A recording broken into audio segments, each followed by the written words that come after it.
Fox 6 News starts with breaking news. Thank you for joining us for this special digital edition of WBRC Fox 6 News at 9. We're tracking a number of stories tonight, including sad news from Pinson Valley High School, where a student died today after a medical emergency. Pinson Mayor Joe Cochran confirmed to WBRC that the student was Caleb White, a 17-year-old senior at Pinson Valley who played on the basketball team. Our Lauren Harkson will have more on that story coming up in a moment. But first, we want to get a look at your first alert weather. Chief Meteorologist Wes White. And Wes, has been an active few days. What are we looking like for the morning?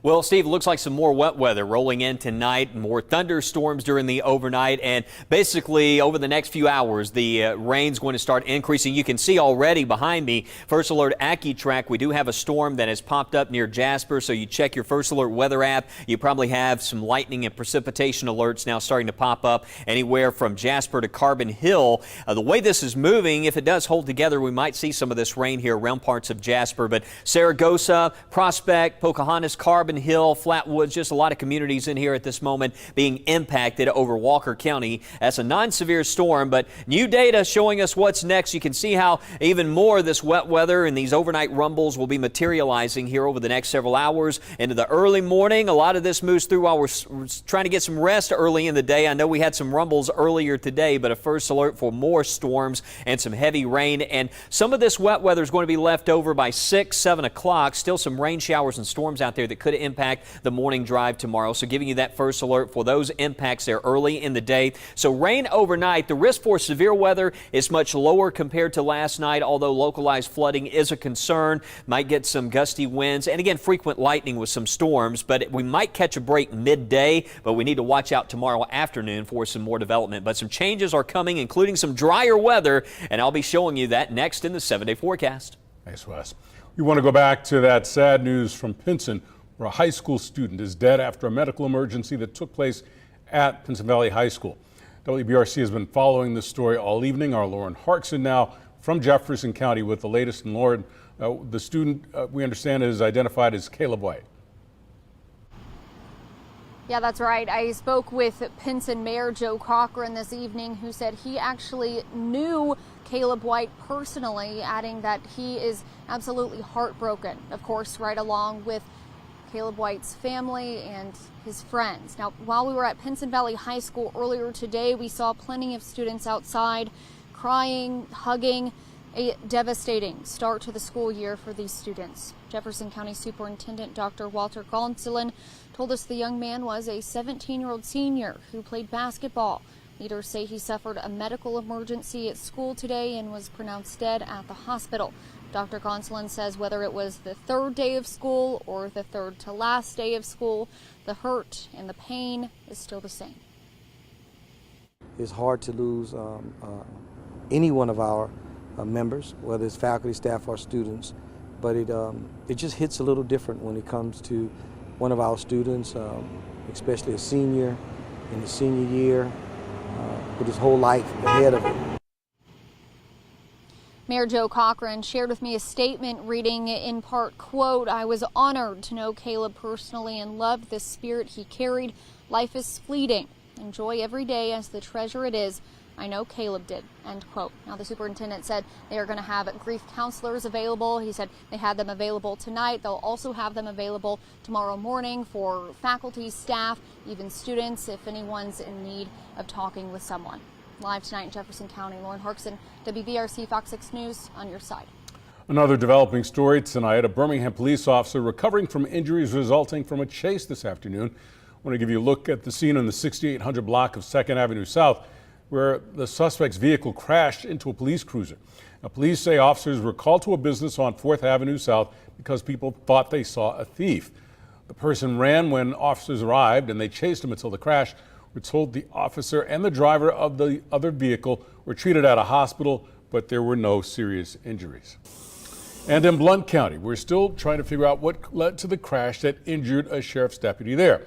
That crash happened this morning at the intersection of Alabama 160 and Blount County Highway 9. Sheriff Mark Boone said on Facebook, quote, "The injuries are minimal compared to what could have been," end quote. Now, he also says he's grateful that there were no serious injuries to other drivers involved. More good news today. WBRC has learned that Birmingham firefighter Jamal Jones is out of the hospital tonight and recovering at home. Last month, you'll recall someone ambushed Jones and fellow firefighter Jordan Melton while they were on duty at Fire Station 9. Melton, of course, did not survive. Up to now, Birmingham police have not arrested anyone for the shootings or released any updates on the investigation. Now, we've also learned that Jamal Jones will be promoted to sergeant next month. The fire chief tells us that Jones completed that promotion process before the shooting. But first at 9, a story that has a lot of folks talking right about now. 2 people arrested near the Limestone County Correctional Facility on trespassing charges last night with a T-shirt cannon. Now, this is a picture of the T-shirt cannon, and you can see in the image a bag as well. The State Department of Corrections says there were 2 packages wrapped in black tape inside that bag and an extra can of CO2. Alvin Andrews and Ladarius McDade were arrested and charged with promoting prison contraband. ADOC says McDade was just released from the Bullock Correctional Facility in February. In Montgomery, police confirmed they've arrested a 4th person in that viral Riverwalk brawl. 21-year-old Mary Todd surrendered today and was charged with 3rd-degree assault. She joins 3 other people also arrested in this investigation. WBRC has obtained copies of the statement from Riverboat co-captain Damian Pickett, the man attacked in the video that later led to the larger fight. Pickett says the man that you see in the video here threatened him several times and claims that the owner of the boat, quote, got in his face, end quote. The co-captain says he told the man he was just doing his job.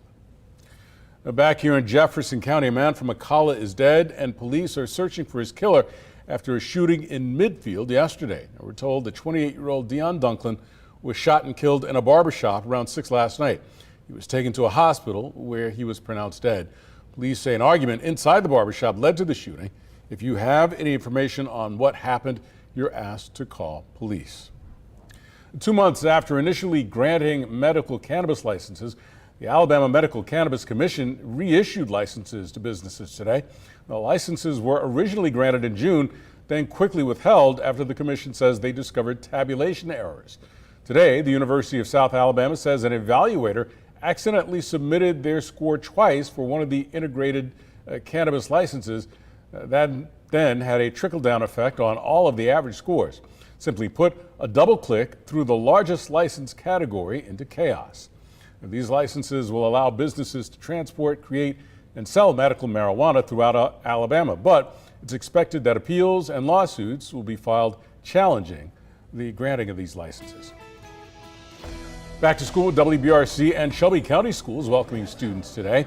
We were at Helena High School this morning, where Superintendent Dr. Lewis Brooks showed us a new addition coming soon. The school is transforming a mechanical storage room into 4 new classrooms. In Walker County, students are about to see some new security measures. The superintendent says every school will have a weapons detector by next month. These devices will be portable and can be moved to a stadium or gyms ahead of sporting events. Some schools will also have canines as another level of security. It's even hard to say that people want to hurt kids. And, you know, I tell our teachers, I tell our administrators and our stakeholders when I meet with them, I say, if people want to hurt kids, they're going to hurt kids. But it's our job to make sure that we do everything within our power to ensure that that doesn't happen. The superintendent says school resource officers remain one of their best assets in preventing crime on campus. And that's why they have one at every school. The first at 9 covering Tuscaloosa County, where there are new details on efforts to start a new school system in Northport. City leaders commissioned this study to find out whether it made sense to separate from the Tuscaloosa County District and start their own school system. Northport leaders released the findings in a public meeting on April 18th. So now what? Well, we caught up with City Administrator Glenda Webb, who says the idea is not necessarily dead, but that now is probably not the right time. So last week we met with representatives of the Tuscaloosa County school system and are looking at ways that we can partner for betterment of education and better facilities. So not necessarily a dead issue? No, but I don't think the timing is right. Northport city leaders say they spent $40,000 on that study. There's a growing trend across the U.S. and here in central Alabama known as address fraud. Parents use an old address or maybe a relative's address to get their child into a school other than the one they're zoned for. Now, it may not seem like a big deal, but legal and education experts warn that this seemingly harmless act can have some major consequences. Our Taylor Pollock has details on the punishments that parents could face.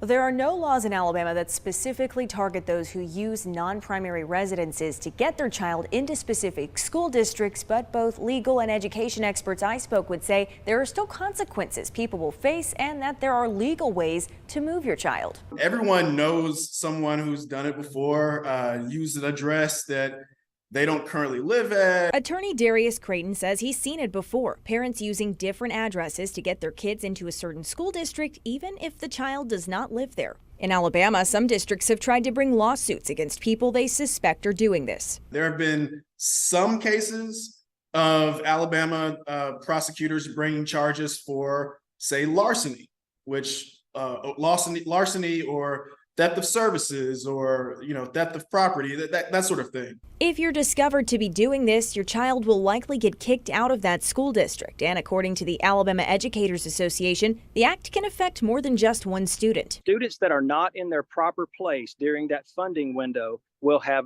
drastic effects on the school system's funding for the following year. And this affects the number of teacher units that a school district earns. And of course, there are a number of funded issues based on the number of teacher units. Tunnel says for parents who really want their child in a school district other than the one they're zoned for, options exist. One of them, open enrollment. If they have space in their classrooms, they will invite people from the outside of the community to attend their schools. Now, if they are in a higher taxed jurisdiction, then parents can actually pay the tax difference into the school districts. But open enrollment isn't always an option, so Tunnel recommends becoming vocal in the communities you want to see open enrollment in. Start lobbying your school boards and your county governments for that option, because it does exist in Alabama now. Creighton, the legal expert I spoke with for this story, says parents have other options as well, one of them seeking out scholarships. Many school districts offer both athletic and academic ones. Taylor Pollock, WBRC Fox 6 News, on your side. Let's get one final look at your first alert weather. And Wes, is Friday going to be all wet? Well, I think we're going to catch some breaks, Steve, by late morning into the midday hours. If I'm trying to wrap up a big job tomorrow, I know with all the rain and storms, it's been tough this week, off and on rain. You can see I've got a 60% chance of rain. We're going to wake up to some showers and storms moving through, and then we'll see the wet weather tapering off, and we'll catch a break around midday. But the storms could start popping up by sunset time as we heat up, highs around 90. It looks as though in the afternoon, the greatest coverage is going to be across West Alabama and points to the south, where we're really heat up tomorrow. We got some hot weather this weekend, though. I don't want to lose sight of that. I know we've been talking about stormy weather, but for your Saturday and Sunday, heat index levels will be in that heat advisory range, so we could see readings well over 100. But also notice the rain chances backing off, some less humid air, a noticeable improvement around Wednesday and Thursday of next week. I mean, highs still close to 90 degrees, but we do see the air, things a little bit drier for us, finally catching a break in this pattern. A few changes that's happening there. NOAA did revise their hurricane season forecast, now anticipating an active season. Just a reminder that even though the tropics have been quiet, we're just now starting to move closer to that peak of the Atlantic hurricane season. We're going to talk a little more about that coming up tonight on the news at 10 o'clock, so you'll certainly want to stick around for that. Thanks, Wes, and thank you for watching this special digital edition of WBRC Fox 6 News. You can catch the 10 o'clock newscast right after the Women's World Cup coverage. And, of course, stay up to date with all the latest local headlines on our WBRC News.